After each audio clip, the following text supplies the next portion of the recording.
Subscribe to our YouTube channel and press the bell icon to get the latest updates. Mahabharat को महापुराण नहीं कहते, इसे पंचम वेद का दर्जा मिला हुआ है और यह भारत का इतिहास ग्रंथ कहा जाता है। कुरुक्षेत्र युद्ध कौरवों और पांडवों के मध्य कुरु साम्राज्य के सिंहासन की प्राप्ति के लिए कुरुक्षेत्र में लड़ा गया था। आइए जानते हैं कुरुक्षेत्र के 5 रहस्य।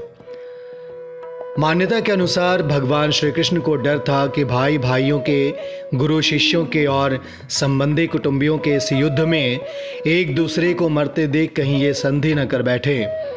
इसीलिए ऐसी भूमि युद्ध के लिए चुनने का फैसला किया गया जहां क्रोध और द्वेष के संस्कार पर्याप्त मात्रा में हों।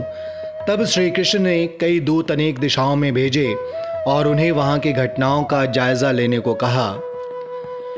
एक दूत ने बताया कि कुरुक्षेत्र में बड़े भाई ने छोटे भाई को खेत की मेड़ टूटने पर बहते हुए वर्षा के पानी को रोकने के लिए कहा। उसने साफ इनकार कर दिया।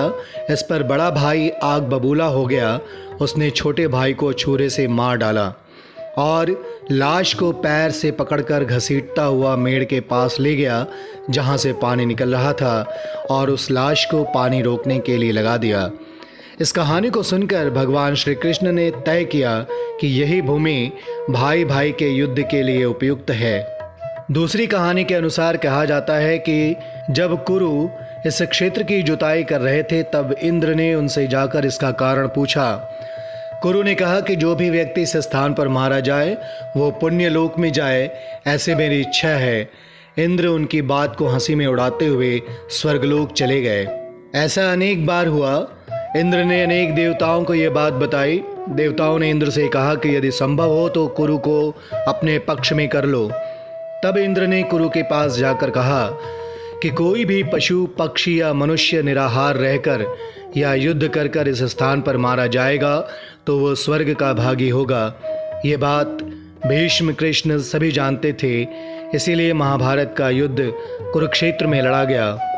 मातृ और पितृभक्त श्रवण कुमार की कहानी तो आपने सुनी होगी। श्रवण कुमार जैसा पितृभक्त खोजना मुश्किल है। वो अपने अंधे माता पिता की सेवा पूरी तत्परता के साथ करते थे। उन्हें किसी प्रकार का कष्ट नहीं होने देते थे। एक बार माता पिता ने तीर्थ यात्रा की इच्छा की और वो उन्हें कांवर में बिठाकर तीर्थ यात्रा को चल दिए। बहुत से तीर्थ करा लेने पर एक दिन अचानक उनके मन में भाव आया कि माता पिता को पैदल क्यों न चलाया जाए और उन्होंने कांवर जमीन पर रख दी और उन्हें पैदल चलने को कहा। अंधे माता पिता पैदल चलने तो लगे पर साथ ही उन्होंने यह भी कहा, बेटा इस भूमि को जितनी जल्दी हो सके पार कर लेना चाहिए।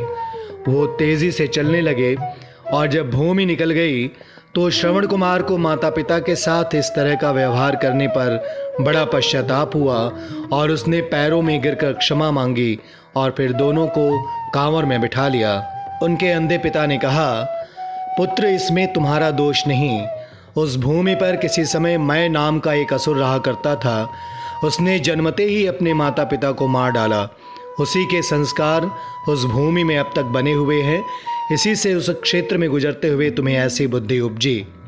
महाभारत के वन पर्व के अनुसार कुरुक्षेत्र में आकर सभी लोग पाप मुक्त हो जाते हैं और जो ऐसा कहता है कि मैं कुरुक्षेत्र जाऊंगा और वहीं निवास करूंगा, यहाँ तक कि यहाँ की उड़ी हुई धूल के कण पापी को परम पद देते हैं। नारद पुराण में आया है कि ग्रहों, नक्षत्रों और तारागणों को काल गति से नीचे गिर पड़ने का भय है, किंतु वे जो कुरुक्षेत्र में मरते हैं पुनः पृथ्वी पर नहीं गिरते, अर्थात वो पुनर्जन्म नहीं लेते।